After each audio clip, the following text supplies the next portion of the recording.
just joined us, there's been a day of drama at Spring Street. After hours of deliberating, Deputy Premier Jacinta Allen has been elected as the state's 49th Premier. The decision did take some time, though, after Ben Carroll, who has settled for the position of Deputy Premier, threw his hand up for the top job.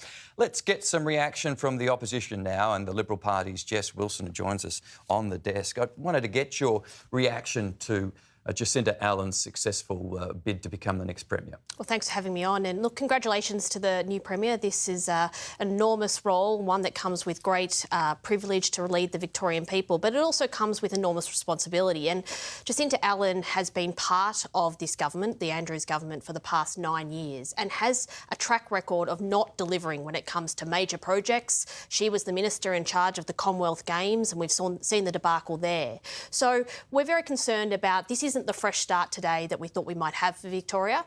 We've also seen the internal troubles when it comes to the Labor Party. We've seen the Treasurer vying for the Deputy position. We've seen Ben Carroll vying for the top job, now settling for Deputy Premier. This is going to take some time to come through. And while the Labor Party is focused on themselves, Victorians in the last 24 hours have paid $15 million in interest on record debt thanks to the decisions that Jacinta Allen and Ben Carroll have helped make around that decision table. To be fair, I think a lot of people would say it's a bit rich for someone from the Liberal Party to be saying, you know, they've been squabbling about leadership with what's happened in your party. It was promised, though, to be a smooth handover. Was it?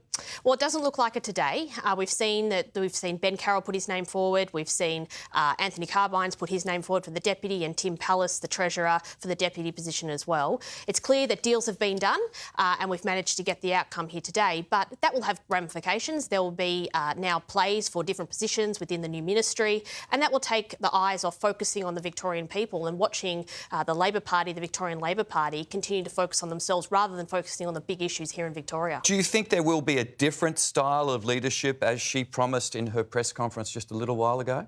Well, Jacinta Allen has been mentored by Daniel Andrews. She has been by his side over the past 9 years. She's been in the parliament, as she said, for 24 years.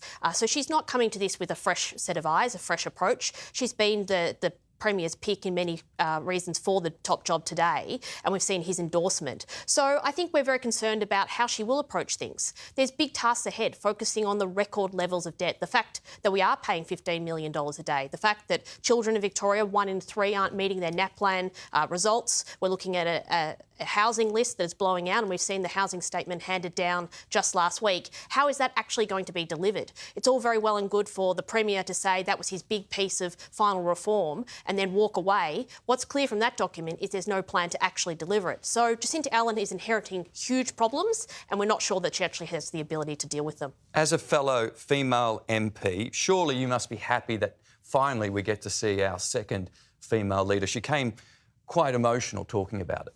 Of course, and it's always wonderful to see females stepping up and leading, whether that's in the business community, whether that's in the community sector itself, or of course in politics. But we also have to focus on the task at hand here.